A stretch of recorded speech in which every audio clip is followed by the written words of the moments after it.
Hi, it's Juliette. Today I am repotting my Pencil Cactus. This plant is for grown-ups only. So if you have kids or pets, it is best not to have this plant in your home.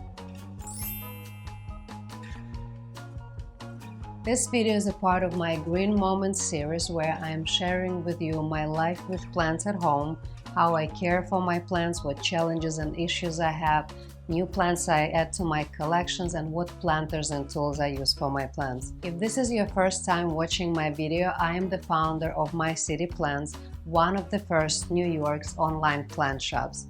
Feel free to subscribe to our channel where you can learn more about how to keep your plants healthy and happy. Now back to the star of this video, my Pencil Cactus. Even though it's called cactus, this plant comes from the succulent family. This is a very low watering frequency plant, which means the potting mix should be dry all the way through before watering. Plant needs bright light to thrive, and you have to be very careful when attending this plant, as its sap, it's this like white milky substitute that plant produces if its stems get damaged or during trimming and pruning process can irritate skin. It can be very harmful to your eyes. So wearing gloves, it's very important. Keeping your distance is important. Do not touch your face. Do not rub your eyes. If you want to take extra preventative measure, you can wear goggles or even a face shield. This Pencil Cactus is the only plant that I have at home that did not cope well with last winter season. It lost half of its stems. It lost the color vibrance. Some stems turned yellow. Some stems dried out. I had to put some extra efforts to save my plant. I made sure to give this plant vitamins, and I use Good Dirt plant food, which I love. It's all natural, no chemicals, very gentle formula. It's great for all plant types. I tested the potting mix more frequently. I rotated this guy more often, and I made sure to carefully monitor my watering. So since this plant lost half of its size, now this planter is too big for it. Pencil Cactus likes to live in a tighter pot. I will show you. I have another smaller Pencil Cactus here, and it's living in a really tiny tight pot, and you see how wonderfully it's doing. So I am absolutely sure this plant will do much better in a tighter pot. Now I'm going to put my gloves on. I'm going to keep my face away from the plant. I'll try to be very gentle and not to break any stems. But what if I will by accident break the stem and I'll see the sap milky residue coming out? What I do in this case, I use a paper towel and I soak it in the water. I squeeze out excess water, but make sure it's really wet. I will wrap this paper towel around the wound, and I'll leave the paper towel on the stem until it's completely dry. Once the paper towel is completely dry, I'll simply throw it away and I'll wash my hands after that. I have selected Lechuza self-watering cylindro planter. By the way, guys, all my plants at home are potted in Lechuza self-watering planters. I don't need to water my plants weekly. The sub-irrigation system provides drainage, and it puts the plant in total control of how much and how fast the plant wants to drink water. Cylindro planter is 9-inch in diameter, where a cubicle planter, where my plant is potted now, is 12-inch in diameter. The sub-irrigation system is all built in. It provides great drainage, and the cover of the planter works as a plant stand. So when the plant is arranged in this planter, it's going to look like an elegant plant arrangement in the vase. Also, I am going to use a special sap tract called Pon. It's also made by Lechuza. It's a soil substitute. The special sap tract consists of high quality mineral stone. It offers great porosity.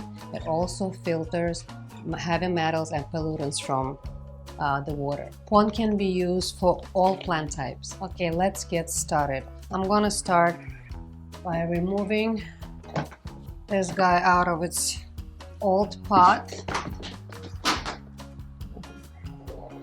getting rid of all the old soil before I move it into this new pot and repot it in the pond. I just want to see if I can simply pull it out.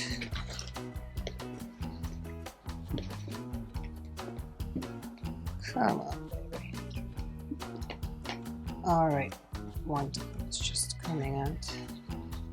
And I have to be very careful not to break any stems.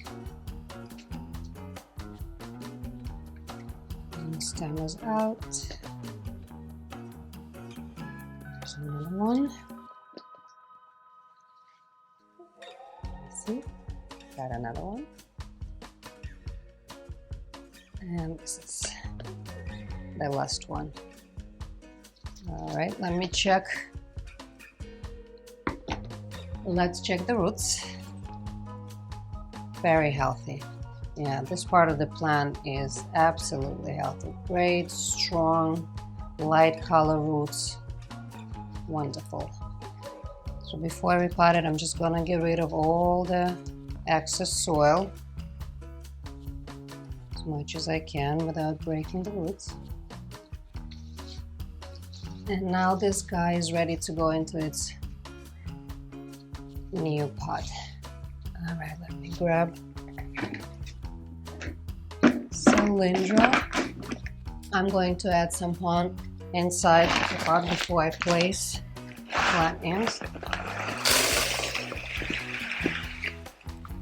Let me see if this is enough. And now I would have to be like a floral designer and create an arrangement from these few stems. Let me see which one is the tallest, which one is... Okay, so this is the widest stem. This looks like it could be a pretty front. Then I'll put the taller one on the back to make it look fuller, and I'll balance it out with this one on this side, and the little guy will go all the way in the back. I think it looks good. And now I'm just going to cover everything. I wish I had 3 hands. Yeah, it's not gonna work to do it little by little.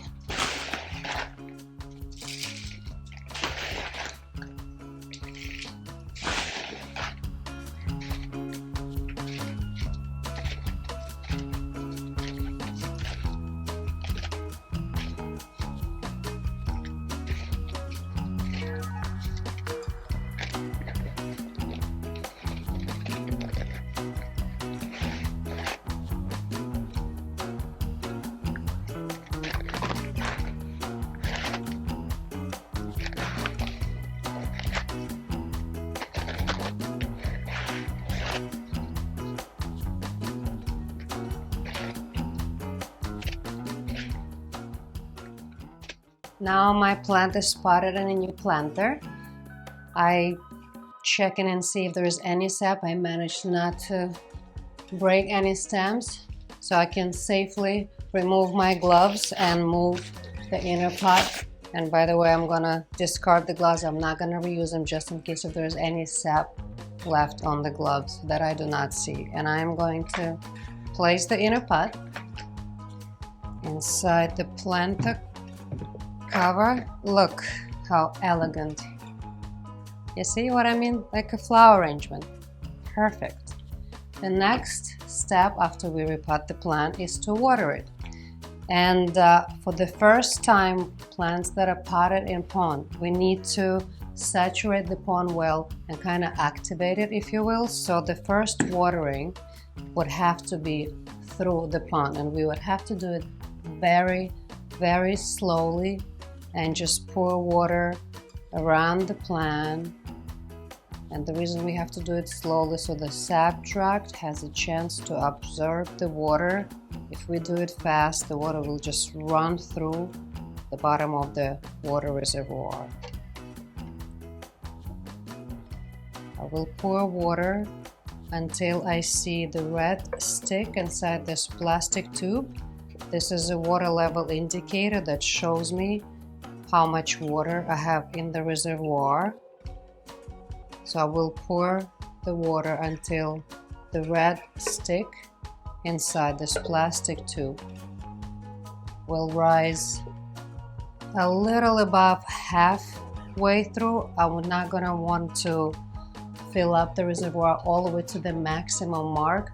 This plant is the succulent, so it does not need to have that much moisture. It does not have to be kept moist for long periods of time. Plus, this plant is living in a room where it doesn't get any direct sunlight. So you see this much water, it's not really to the maximum, it's just like 3/4 of the way. It should be enough for this plant. And now all I have to do is just wait for the plant to use all the water. When the red stick inside the plastic tube is back down to the minimum mark, I know the reservoir is empty and the pond absorbed all the moisture. I do not refill the reservoir right away. The pond holds a lot of moisture and I need to provide some period of time for it to dry.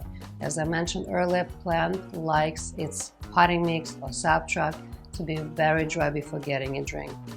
I mean, I use my finger and I test the soil once I see that the reservoir is empty, but I also use chopsticks and I keep these chopsticks inside the pond at all times. I'll just take it as deep as possible. This will help me to understand if the pond is dry at the lower level where my finger cannot reach. You can see it's not easy to really go through the substrate. So I'll be testing the pond. If it feels dry, if the stick is dry, I know it's time to water my plant. But the next time, I will not pour the water through the pond. I will pour the water directly into the reservoir through the opening here. And again, I'm just gonna pour water until the red stick just under the maximum mark. And I will repeat the same routine. Wait for the pond to get dry and refill the reservoir. There is a good practice to wash the pond once in a while. So once every third or fourth watering, I will water this plant through the pond to have the water run through it, which is really beneficial. Now my plant is back to its spot and I got a really cool stand for it. The amazing thing about it, it's a cube that you can light up in any color you want. It has multiple color choices. It gives me a chance to highlight my plant in any shade or set up the mood in my room. I think I will go with healing, relaxing lavender. If you like this idea, I'm going to put the link of this cube in the video description. Well, congratulations, Juliette. You have completed your task. I feel really good. I'm happy the way my plant looks right now.